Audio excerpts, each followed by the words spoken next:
And until we get Mikel Arteta out of this club, we're continuously going to be a swinging pendulum. God damn! And until we get the owners out of this club, we're never going to get the investment needed to win a Champions League or a league title. Hey, man.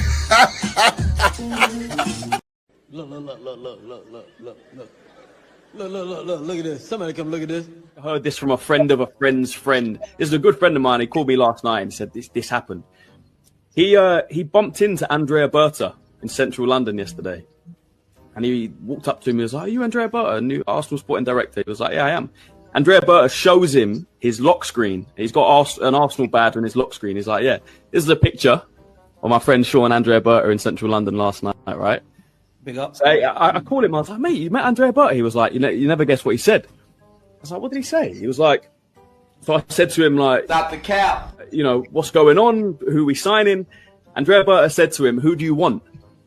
And he said, "Look, a lot of the talk this week has been around Sesko. Like, what's going on with that?" And he kind of shook his head and he was a bit like, And he says, and Sean said to Andrea Berta, "Personally, I want Gyökeres." Andrea Berta goes like this for a fist bump and he goes, "You got him." Fist bumps him and then walks off. Who the fuck is this asshole? Stop the cap." So look, I don't know what that means. I don't know if he's just being a nice guy, if he's, just being like, yeah, like whatever, you're just a fan. But look, that's a bit of a match. Shut the fuck, shut. No! Oh, shit! Say it again. Say something else. Oh! Say something else. Say something else, nigga.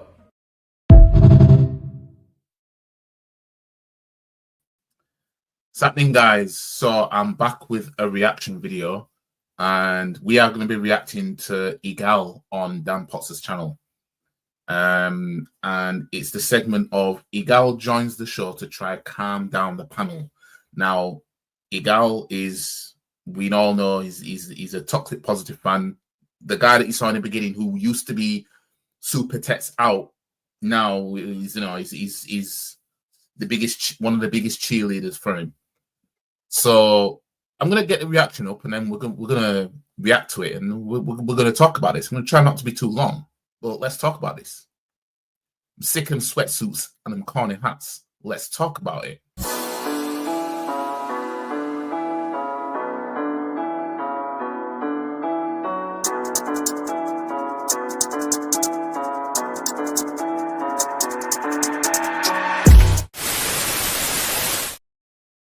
And this is not live, people. Forgot to mention, but let's have a little listen. And you guys are all freaking out. Calm down. Like, I know you probably hear this every transfer window, and you're not happy after every transfer window. You shut up! You're Arteta 4. So it has been happening at the club when he was a player. Some of the stuff has been happening at the club. So Egal said some of the things that have been happening at the club right now has been happening since he was a player. Correct. But weren't we told about how getting Champions League football can lead to getting certain types of players and XYZ? Let's listen to him some more. Before, when Arsene Wenger was here, and I feel like you guys are putting all your past grievances of Arsenal Football Club on a manager. At times, that's how it seems. At times, seems like some of the stuff that people are mentioning, recruitment of Lakonga and giving Elneny new contracts, Rob Holding new contracts, going all the way back to then, everything is being put on Arteta. And I do think what DJB was saying earlier, calling the place a clown show, is ridiculous. A clown show is what's going on at Manchester United. A clown show is what's going on at Manchester United. Stop the cap. When you compare Man United to us, yeah. Now, how they've been in the Premier League, you could say, yes, is a clown show.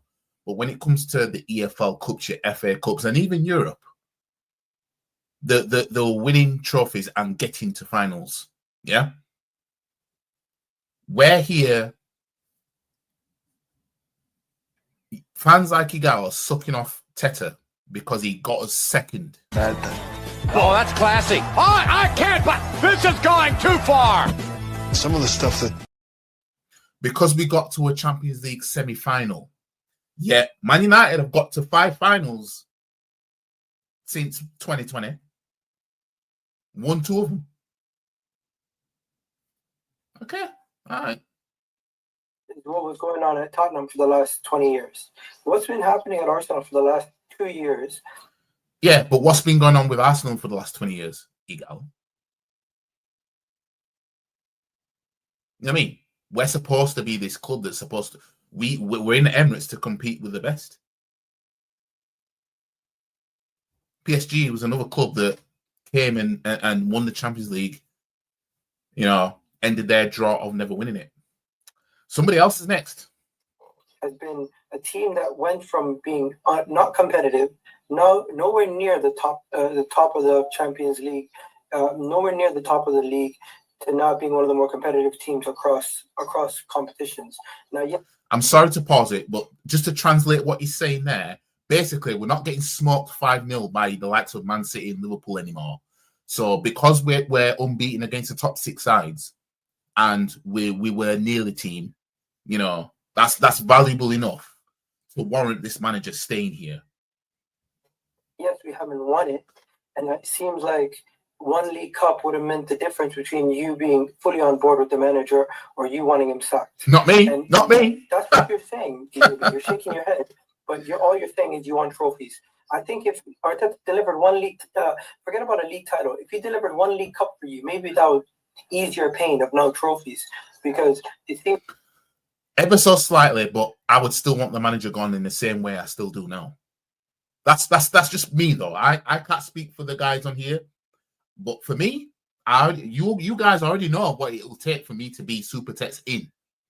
Yeah, and there isn't one trophy that he can win next season that will have me want this guy to stay. He has to win multiple at the same time, unless he's going to win them back to back to back to back. Yeah. Seems to me you care more about the fact that we're on a 5-year trophy drought than the fact that we're on 3 years where we've been one of the more competitive teams in the league. And then when we talk about transfers, you want to know something? Transfers are always underwhelming. At Arsenal, at least. I've never seen Arsenal go out and we need a goalkeeper, go and get the best goalkeeper in the world. I've never seen Arsenal need a striker, go and get the best striker in the world. I've never seen Arsenal need a central midfielder and go and get the best central midfielder in the world. But weren't y'all the same ones telling us that you can attract world-class players being in the Champions League? That was what y'all were saying. So, despite you saying, well, we've never seen this before, well, we're 3-peat runners-up. Been to a Champions League semi-final, that should be enough. With y'all's logic of why getting Champions League football was so big, so important, some of y'all saying that Declan Rice is world-class. So wouldn't that be a world-class player we signed? By your lot's logic. Thank you very much. Let's carry on, please. Seems like as a club, we always do things the hard way. And that's not really just the manager. That's the recruitment, that's the people running the club. We seem to live and die by Arsene Wenger's way of, we don't buy superstars, we make them. And for God's sakes, let's start buying superstars. I'm sick and tired of waiting. We need ready-made players. Yeah. If Joker is ready-made, bring him in. If you think Sesko is going to suit their system and he's the one they end up going with, I might not agree with it, but I'll back it, because I'm not one of these people who, when the player comes in, I'm going to say I'm going to boo him from day one. No. If we end up signing Sesko, I'm going to have to back it. If we end up signing Gyökeres, I'm going to be ecstatic. I think he's more ready. I think he'll deliver us quicker results. And as for the conversation around Zubimendi, guys, calm down. You believe every Tom, Dick, and Harry when it's negative, and when it's positive, you don't believe it. I'll tell you why that might be, Egal. Yeah? Because when you're used to something, because you've seen a reoccurring pattern, and it's repeat over and over and over again, the likeliness is that you're going to assume the same thing's going to play out. Yeah? For example, if you see Real Madrid get to a Champions League final, the reoccurring pattern is they always won it. Yeah? We haven't seen Real Madrid lose a Champions League final in our lifetime. Yeah? So, just going by that alone, they'll always win it. Yeah? So if you see Real Madrid get to one, they're going to be favourites, because that's what you're used to. Well, what we're used to here is seeing players that's good enough to play for this club go to our rivals. You know, the same clubs that have all won something more recently than us, the same clubs that have won league titles more recently than us. You know, that kind of thing. That's what we've seen. So if we're seeing this same pattern again, excuse us if we're, you know, not believing the things that are so-called positive and then quick to believe the things that are negative. It's because of the pattern there. Remember what's his name, Sami Khedira, whatever his name is, the German DM that apparently we were going to sign. When was that? 2010 time or something like that, somewhere around there. Remember what's his name?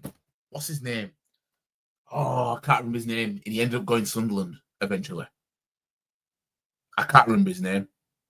I think he's a defender. I can't remember his name. I remember that. Remember the Mbappe links and all that. What's his name? Benzema and all them. Yeah. Excuse me if I don't believe the positives and I believe the negatives more. It's because the negatives have been, you know, more. It's happened more with us. You know what I mean? Like, Shut your bitch ass up before I get to talking shit about you. I've noticed. Because what benefit do you gain from always being negative? What benefit do you gain from always believing things that are against the club and not believing things that are for the club? Also, everyone talks about high standards. What benefit do you have using your high standards, just yelling at everything negative and just saying, "Oh"? He's calling out what's detrimental to the club, Egal. That's what that is. That's what fans do when you know the club is not going anywhere and you can see that it's not going anywhere. Fans will call it out.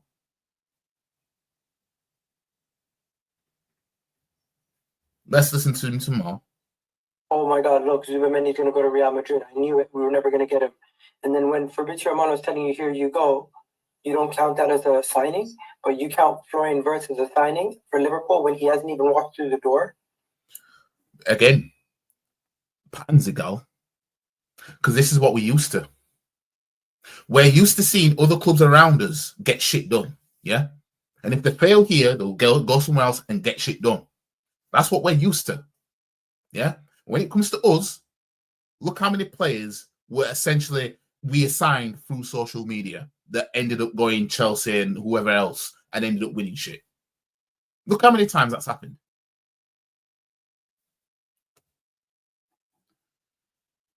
I've seen you guys mentioning players from Man City and Liverpool who've not even been given here you goes, and you're ignoring the one that we have been given.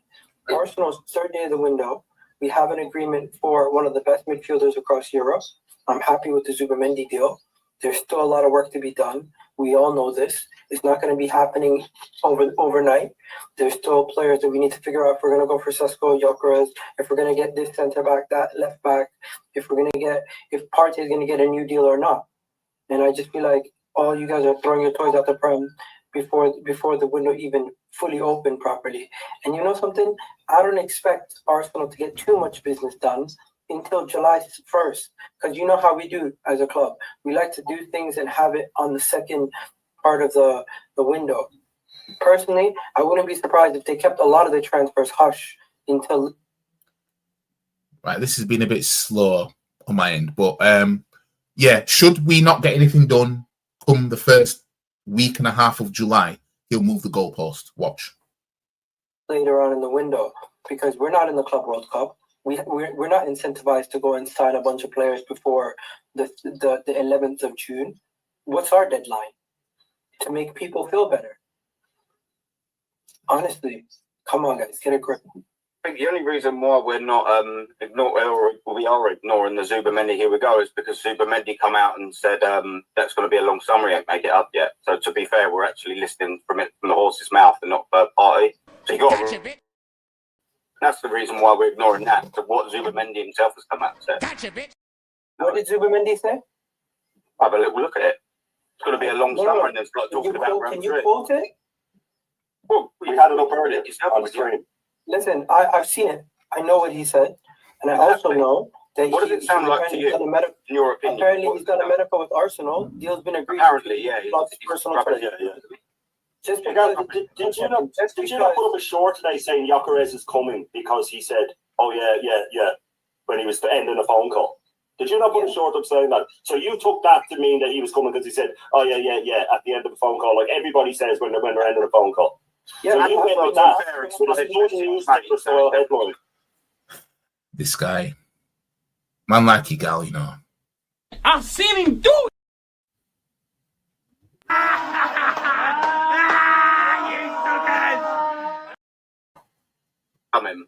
And you're denying Zubamendi actually saying it's going to be I'm not denying what Zubamendi said. Someone ending the phone call I'm by not saying, denying what Zubamendi said. I'm telling you, Fabrizio Romano said, "Here you go." So I take that as gold. I see David Ornstein say the deal's done. I take that as gold. When these guys, when I see these man on Sky Sports, when I see these man around with the shirt around the manager, that's what's believed the most. I'm not looking at these man like, oh, well, this is gonna happen. Not looking at these man.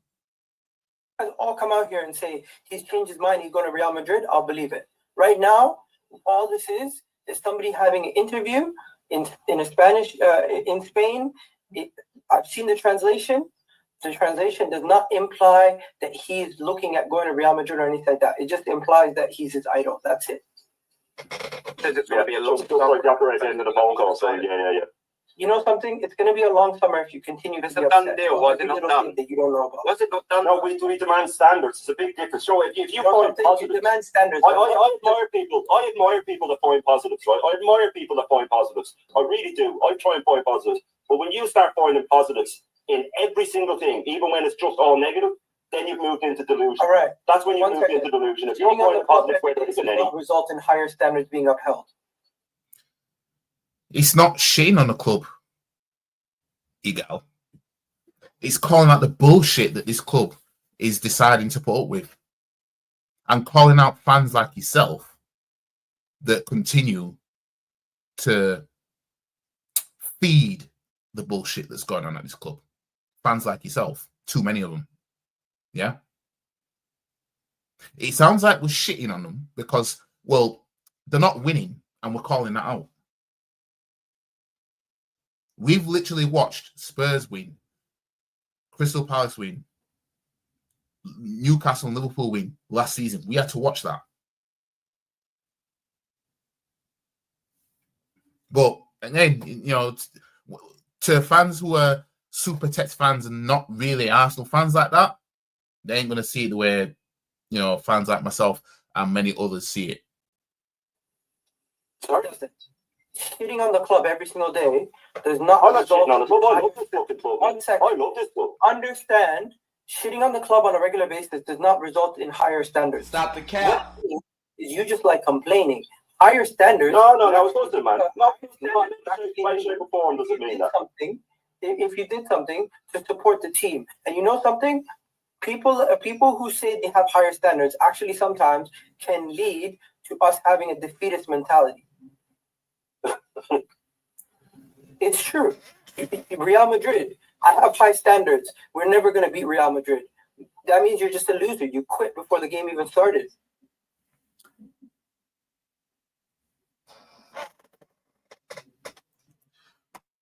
Now, some would look at this and think, you'd have to give him that because, you know, we did beat Real Madrid and there's plenty of Arsenal fans that thought that we wouldn't.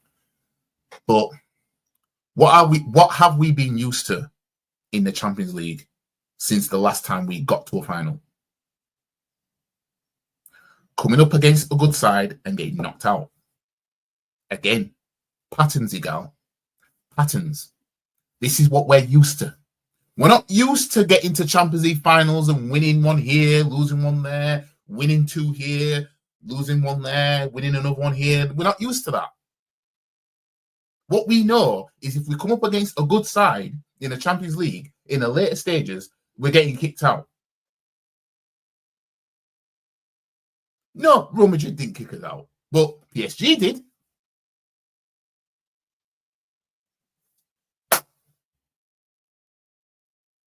see, man doesn't see patterns because he doesn't watch Arsenal too deeply like that. Despite he watches Arsenal. Okay, Gal, let me. Hang on.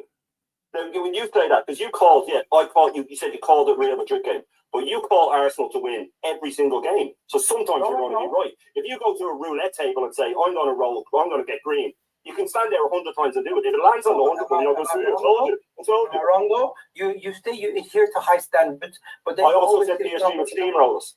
The breaking block's right twice a day, isn't it? So do you not think you 1 second, you say you adhere to high standards, but your high standards just mean shit on the club until they deliver. That doesn't do anything. No. It means win something in 5 years. Win one thing in 5 years. That's not even high standards. That's average. No, you're asking for a time machine. You're not asking for high standards. No, I'm not asking for a time machine. You go back in time. What do we do? This has been a bit slow on my end, but fans were asking, win something.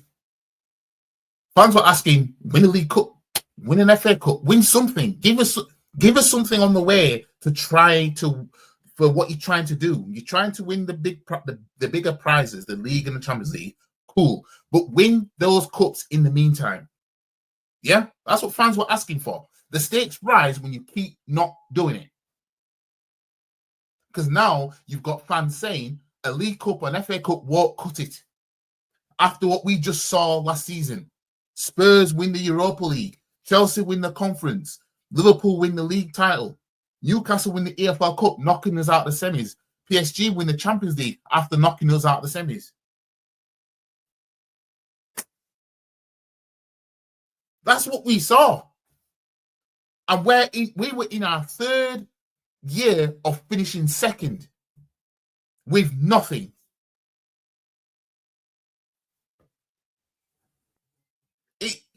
It'd be different if Arteta just walked into the door and in his first season all that happened.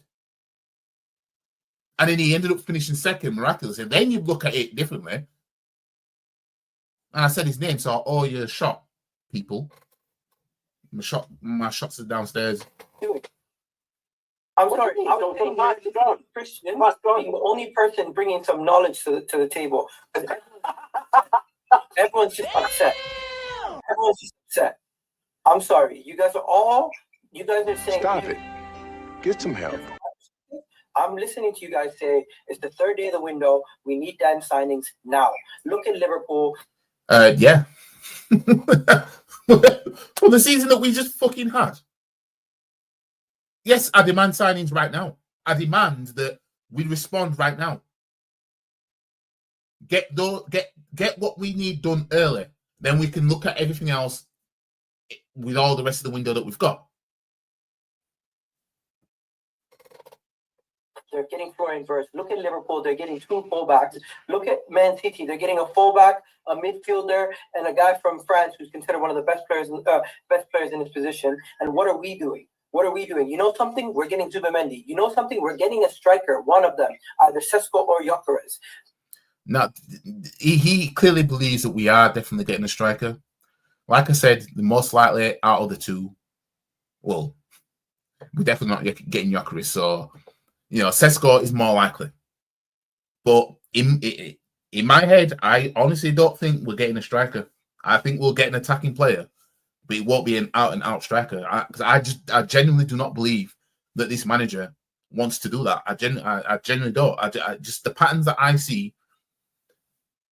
This whole thing with Kai Havertz bulking up and everything like that. Then you're gonna get fans like this that are gonna turn around and say he's gonna be like a new signing. I can see us getting an attacking player because it would be criminal if we didn't. Yeah, it'd be criminal if we didn't sign a striker. But if we avoided attacking players completely in this window, they couldn't even get away with that. I just honestly, I'm not confident that we're getting Sesko because I just don't believe that this manager, I believe we'll get Zubamendi before getting a striker. And I said that first signing will not be a striker. Tells you everything you need to know. Told you. You know what else we're doing? We're looking at cover for our center back position, our goalkeeper position. We're looking for players in many different areas, and everything is not going to get signed before the end of the first. Who's talking rumors now? let me just make myself big for a second. I'm going to say this right now. Yeah. If we, our last signing in this window, I don't think, if we sign a striker, I think that'll be the last signing of this window. For example, I think we'll get a midfielder before we get a striker. I think we'll get a backup goalkeeper before we get a striker. I think we'll get a backup defender before we get a striker. I think we'll get an attacking a left winger or something like that before we get a striker. The striker will be the last thing we do in this window. That's my personal opinion on how this window will go. Make it what you will. The first 10 days of the window is open for everybody. But guess what? The teams that are pushing the hardest are teams that have holes in their squad or teams that are playing the Club World Cup. And we don't have too many holes in our squad at this moment in time to fill. We're not winning any trophies, Egal. Talk about holes in other squads. I guarantee those teams you're naming, those teams in your head talking about holes, I guarantee you they just won a trophy or won one recently. Since last time we did. Guarantee it. Guarantee it. We're not urgently looking right now too quickly to get in Cesco. What benefit does we have more holes in our squad than the Titanic? We're in bits. Well, one second. What difference does it make for the club if you sign Cesco or Gyökeres today, or if you sign them in a month's time? That there are players and nobody else can buy them because they're now at our club and we've cemented them. Egal. What's stopping the likes of Man United and them getting Gyökeres, Liverpool getting Cesco, for example? What's stopping them doing that while we're pissing around? You said we can move on to the next target. You can still move on to the next target without it being signed. You can have a gentleman's agreement. What if they all fall through then? 1 second. It's like buying a house. You can get the contract sorted and then have the close date a month from now. You don't necessarily need someone else in it. Someone else in it. Listen, there's deals that are done. There's deals that are done. Like last year, like 2 years ago, Sabaz Light to Liverpool was done. They waited until the 1st of July to announce it, and everyone found out. But like I said, guys, once July comes round, if we're still in this position where we're just doing nothing, stagnant FC, he'll move the goalpost. That deal was done a month before that. Just because we don't know that everything is done, we don't see Arsenal announce it, we don't need to freak out. We see it took Declan Rice's announcement six days for them to announce Declan Rice. You think every single day people were freaking out, Man City might steal him because we don't see him holding the shirt. I don't give a shit anymore about people holding the shirt. Once they're fully announced online, mentally I've moved on. I don't think Zubimendi is going anywhere else. If Zubimendi goes somewhere else, I'll be shocked. To be honest, when Fabrizio Romano announces something, it's usually right. He announced that he said, "Here we go." Ornstein said the same thing.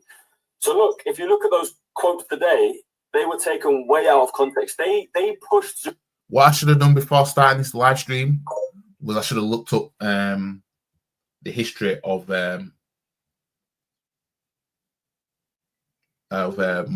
Fabrizio Romano on his tweets to see how accurate he actually was. In fact, I'll quickly look now while this plays. Zubimendi into the question, if Real Madrid were to call you, and then he literally replies, I like Xabi Alonso, I work with him here, blah, blah, blah. And then when you see the quotes, they put the question into his answer. So it looks like he brought up Real Madrid and went, if Real Madrid were to call me, but that was literally the question that the journalist asked them. So look, until Romano or Ornstein comes out and says Zubimendi's not coming to Arsenal, to me that business looks like it's done. And I agree with Egal. We're not in the worst place. We're not in a place where you have to throw your toys out the pram. It looks like we are going for attacking players. We are going to get a striker. We've got this business done early, but there is still a lot more to do, which is where I agree with what DJ was saying earlier, where there is so much work to do because of how short we left ourselves in the summer and in January, right? We need a goalkeeper because Neto's going, so we need a backup. Kiwior might go, Zinchenko and Tierney are going, Jorginho's going, Sterling's going, one of Trossard and Martinelli might go. That's 6 or 7 players leaving an already short squad. There is so much work to do this summer. Is Zubimendi coming in this early is a good sign. If we can get a striker in, ideally before the Club World Cup, that would be great. And then we're probably going to have at least 4 or 5 players to have to sign after that. That is the only way this ownership can prove to a lot of the fans that they mean business and they actually want to win the Premier League. Because like I said earlier, for the last 20 years, or for the 20 years where Arsene Wenger was getting in the Champions League, they didn't give a shit if he finished 4th or if he finished 1st, right? Because they were getting that Champions League revenue and the margins between 4th and 1st are so minimal. And for me, I think they have the same idea with Arteta. If he's finishing 2nd or finishing 1st, I genuinely don't think they give a shit. But I know, or I believe that Arteta gives a shit. Nope. That's where I'll call cap. Stop the cap. He cares more about his ego than he does anything else. His ego comes first. Every single time. Every single time. His ego is more important than what's best for Arsenal. And he'll keep doing it again. He'll always keep doing it.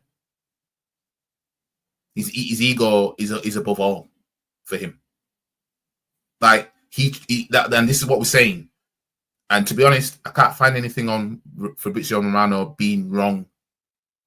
Like any here we goes on players that didn't happen. I haven't found that so far. Yeah, it's that's cap. He has an ego of Pep, and he don't have Pep outcomes. Yeah. Now, if you took away Pep's trophies, and he was finishing 2nd, right? He's literally the same thing as Arteta. Let me explain. Yeah. Pep, just like Arteta, because that's where he got it from. And I owe you, man, some shots. So when I go live tonight, because I'm going to go live tonight, I owe you, man, some shots. Arteta gets it from him. The goofiness, the decision making. Yeah. It's just the difference is Pep always wins. That's the difference. The Super Tex doesn't. Look how Pep was treating Jack Grealish and everything like that. Players that he wouldn't play. Mahrez scoring a hat-trick in the semi-final of the FA Cup in 2023. Didn't play the final because that was Pep's decision.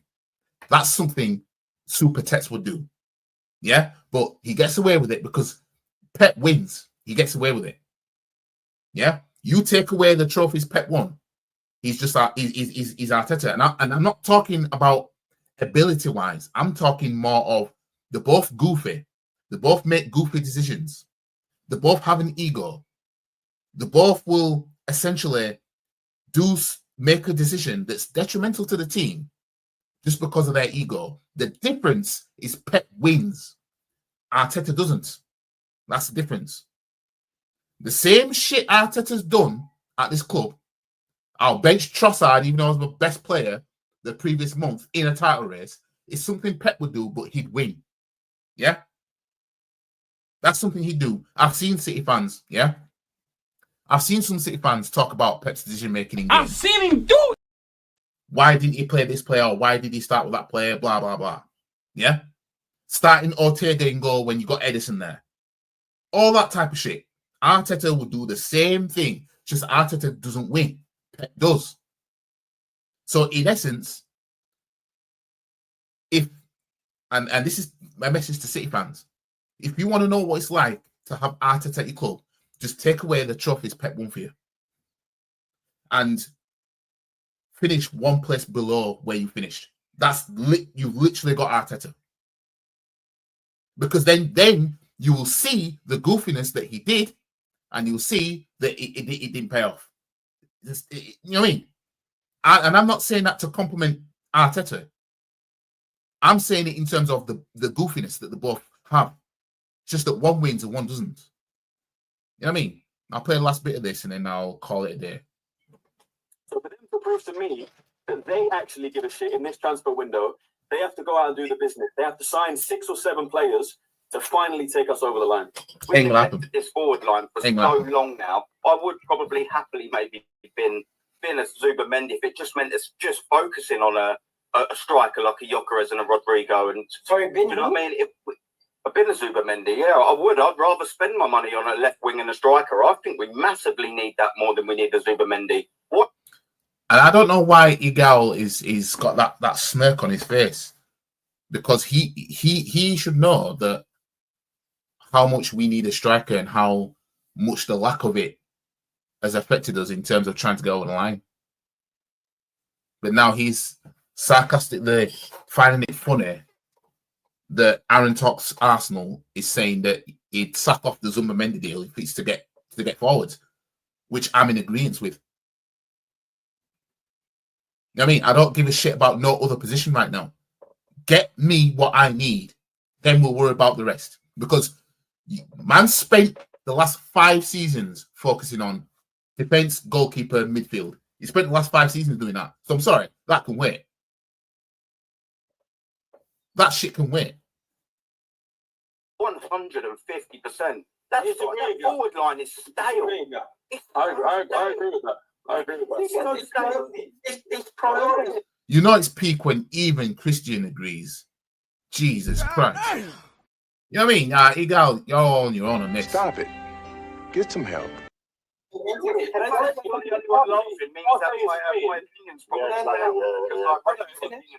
Arteta is staying, we have to prioritise a striker and a left winger before. Prioritise the defensive midfielder. No, we only have at this moment in time 3 midfielders on the books. Lewis Skelly, Wanyeri, Zinchenko. He's been converted to a left back. He's actually a midfielder. Egal. He's not a left back. Zinchenko's in against Saul. Zinchenko plays 10 for his country. Lewis Skelly is the left 8. Let's get that right before you start carrying on. Let's get that right before you start carrying on. Zinchenko was a 10 for his country. Lewis Skelly's a left 8. Wanyeri's a 10. Odegaard's a 10. Massive party. We're stripping the midfielder. So according to Egal, we need midfielders badly. At this point, do you guys think that he really cares about the progression of this club in terms of actually getting over the line?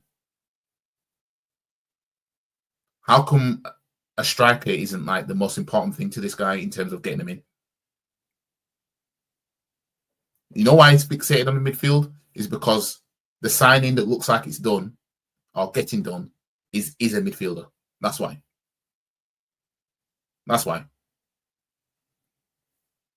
I'm telling you, I know how these men work. Look at this. Look at this. Look at this. Swimming in them. Look at this. That is all we have. No, that's not all we have.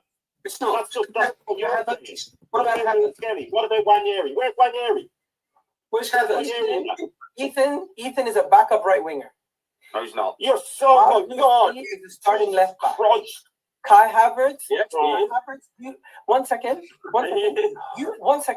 Yeah, you're the first people to tell me if I see Kai Havertz.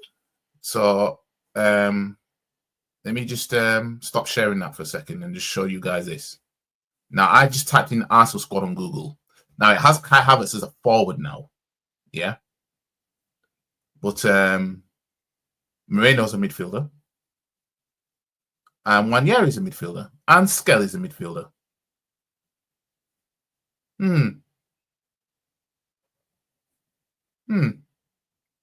We've got Zinchenko as a defender because that's just all that's where he plays for us. He plays as midfield for his country.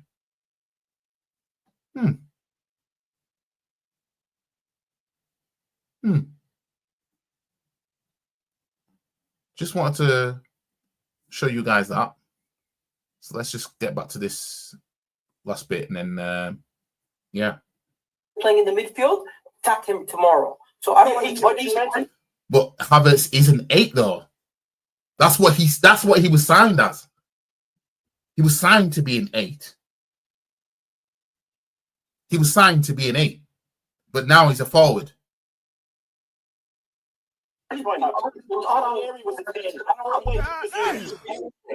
You guys speak about standards. Yeah, I have got standards. I want to have a in the last game of the season. That is his natural position. The architect is the one that has moved things around. No. The architect you guys is think the one you know that better than the manager. Start acting like you guys think you start acting like you know. Because a lot of us tend to do know better than the manager to a degree. Like, we knew what we needed and he ignored it. We knew that this would be detrimental. He didn't think so. You know what I mean? Let's look at this. He don't pay him. He don't pay. Anyways, I'm going to leave it here because it's I don't want to really get in any bother with YouTube for playing the whole content, even though I've been stopping and reacting. But yeah, the delusion's still the same. Yeah, but is what it is, isn't it? Like, what can you expect from these toxic positive fans? Anyways, that's it for this video. Like the video, share the video, comment, subscribe to the channel for all the socials. The link is in the description below. This wasn't live. Forgot to mention it early in the stream, actually. And I'll probably go live later because Arsene Wenger said something which I find crap to the highest degree. So I'm going to talk about that later on. So yeah, I'll catch you guys in the next one. Peace. And if anyone wants to have a come at me, Come and find me. I'm in the car park now. because I'm a black belt in karate, Stop the cap. come and have a pop. I don't think you have the facilities for that, big man.